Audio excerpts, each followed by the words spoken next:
નમસ્કાર મિત્રો, શિક્ષા એકેડેમી ઓનલાઈનમાં સૌનું હાર્દિક સ્વાગત છે.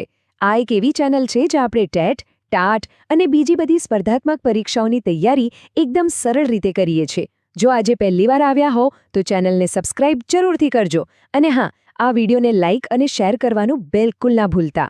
ક્યારે એવો વિચાર આવ્યો છે કે આપણું મગજ આખરે શીખે છે કેવી રીતે? કોઈપણ સમસ્યાનો ઉકેલ કેવી રીતે શોધી કાઢે છે? ટેટ, ટાટ જેવી પરીક્ષાઓ માટે આ સમજવું ખૂબ જ જરૂરી છે, કારણ કે આ સીધું જ શિક્ષણશાસ્ત્ર સાથે જોડાયેલું છે. તો આજે આપણે બુદ્ધિના એક બહુ જ મહત્વના સિદ્ધાંતને સમજવાના છીએ.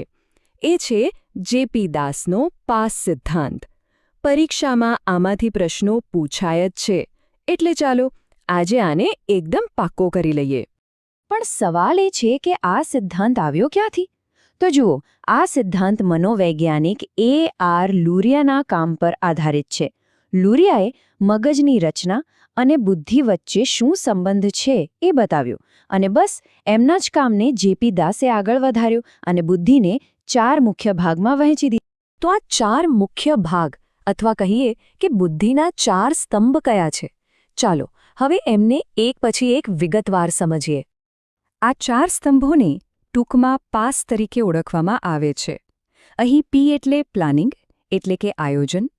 A એટલે અટેન્શન અરાઉઝલ, એટલે કે ધ્યાન ઉત્તેજના. પહેલો S એટલે સાયમલ્ટેનિયસ પ્રોસેસિંગ, એટલે કે સમકાલીન પ્રક્રિયા. અને બીજો S એટલે સક્સેસિવ પ્રોસેસિંગ, એટલે કે ક્રમબદ્ધ પ્રક્રિયા. ચાલો હવે એક એક કરીને બધાને સમજીએ. ચાલો શરૂઆત કરીએ પહેલા ઘટકથી, પ્લાનિંગ, જેને આપણે કહીશું આયોજન. જો આયોજન એટલે શું? કોઈપણ સમસ્યાનો ઉકેલ લાવવા માટે આપણે જે મનમાં આખી રણનીતિ બનાવીએ છીએ ને, એ જ આયોજન. એમાં આપણે નિર્ણયો લઈએ છીએ, યોજના બનાવીએ છીએ અને પછી પરિણામ જોઈને આપણા વર્તનમાં સુધારો પણ કરીએ છીએ. આ બધું જ કામ આપણા મગજના આગળના ભાગમાં, એટલે કે ફ્રન્ટલ લોબમાં થાય છે. આનું સૌથી સારું ઉદાહરણ કયું? આપણી પોતાની ટીટી ટેટ પરીક્ષાની તૈયારી. એના માટે ટાઈમટેબલ બનાવવો, કયા વિષયને કેટલો સમય આપવો એ નક્કી કરવું, મોક ટેસ્ટ ક્યારે આપવી, આ બધું જ તો શુદ્ધ આયોજન છે. ચાલો હવે વાત કરીએ બીજા સ્તંભની. એ એટલે અટેન્શન અરાઉઝલ, જેને આપણે ધ્યાન ઉત્તેજના તરીકે ઓળખીશું. આ એક એવી પ્રક્રિયા છે જે આપણને જરૂરી વસ્તુઓ પર ફોકસ કરવામાં અને જે જરૂરી નથી એને અવગણવામાં મદદ કરે છે. એ આપણા મગજના બ્રેઇન સ્ટેમ સાથે જોડાયેલી છે. જે લોકોને ADD જેવી તકલીફ હોય એમને આ પ્રક્રિયામાં જ મુશ્કેલી પડતી હોય છે. ધારો કે ક્લાસરૂમમાં શિક્ષક ભણાવી રહ્યા છે. આજુબાજુ ઘણો અવાજ થતો હોય પણ વિદ્યાર્થીનું ધ્યાન ફક્ત શિક્ષકના અવાજ પર જ હોય છે. બસ આ જ છે ધ્યાન.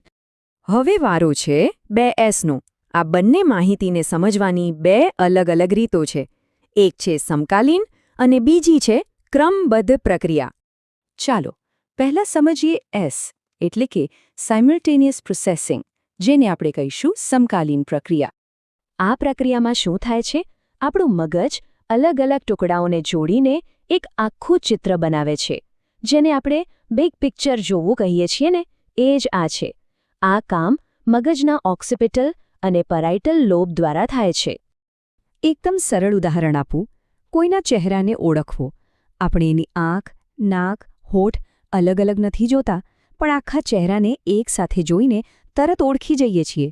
એવી જ રીતે નકશામાં બધી વસ્તુઓને એકસાથે જોઈને રસ્તો સમજવો એ પણ સમકાલીન પ્રક્રિયા જ છે. અને હવે આવીએ છેલ્લા અને ચોથા સ્તંભ પર. બીજો S, એટલે કે સક્સેસિવ પ્રોસેસિંગ, જેને આપણે કહીશું ક્રમબદ્ધ પ્રક્રિયા. આ પ્રક્રિયામાં માહિતીને એક ચોક્કસ ક્રમમાં, એટલે કે લાઇનસર ગોઠવવામાં આવે છે, જાણે કે એક સાંકળ હોય. આ કામ મગજના ફ્રન્ટલ અને ટેમ્પોરલ લોબ દ્વારા થાય છે. આના ઉદાહરણો તો રોજબરોજના જીવનમાં જોવા મળે છે. જેમ કે કોઈ કવિતા કે ગીતની લાઈનો ક્રમમાં યાદ રાખવી, અથવા તો રસોઈ બનાવતી વખતે રેસિપીના સ્ટેપ્સને એક પછી એક અનુસરવા. આ બધું જ ક્રમબદ્ધ પ્રક્રિયા છે. તો આપણે 4 ઘટકો સમજી લીધા. હવે ચાલો ફટાફટ એનું એક રિવિઝન કરી લઈએ અને એ પણ સમજીએ કે શિક્ષકો માટે આ સિદ્ધાંત કેમ આટલો બધો ઉપયોગી છે. જુઓ, આ ટેબલ, આમાં આખા સિદ્ધાંતનો સાર આવી જાય છે. યાદ રાખવા માટે એકદમ સરળ. પી આયોજન એટલે પ્લાન બનાવવો. એ ધ્યાન એટલે ફોકસ કરવું. એસ સમકાલીન એટલે બધું જોડીને એક આખું ચિત્ર બનાવવું. અને છેલ્લો એસ ક્રમબદ્ધ એટલે સ્ટેપ બાય સ્ટેપ ગોઠવવું. પરીક્ષા પહેલા રિવિઝન માટે આનાથી કાંઈતર બીજું કંઈ નહીં. તો શિક્ષકો માટે આ કેમ મહત્વનું છે? કારણ કે આ સિદ્ધાંતથી વિદ્યાર્થીની શક્તિ અને નબળાઈ સમજી શકાય છે. જેમ કે જે વિદ્યાર્થી આયોજનમાં નબળો હોય તેને સ્ટેપ બાય સ્ટેપ સૂચનાઓ આપી શકાય. જેનું ધ્યાન ભટકતું હોય એના માટે શાંત વાતાવરણ બનાવી શકાય. આમ ભણાવવાની રીતમાં જરૂર મુજબ ફેરફાર કરી શકાય છે.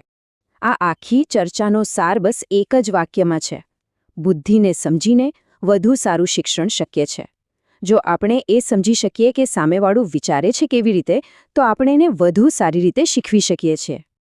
આ વિડિયો ધ્યાનથી જોવા બદલ સૌનો ખૂબ ખૂબ આભાર. આશા છે કે પાસ સિદ્ધાંત હવે એકદમ સ્પષ્ટ થઈ ગયો હશે.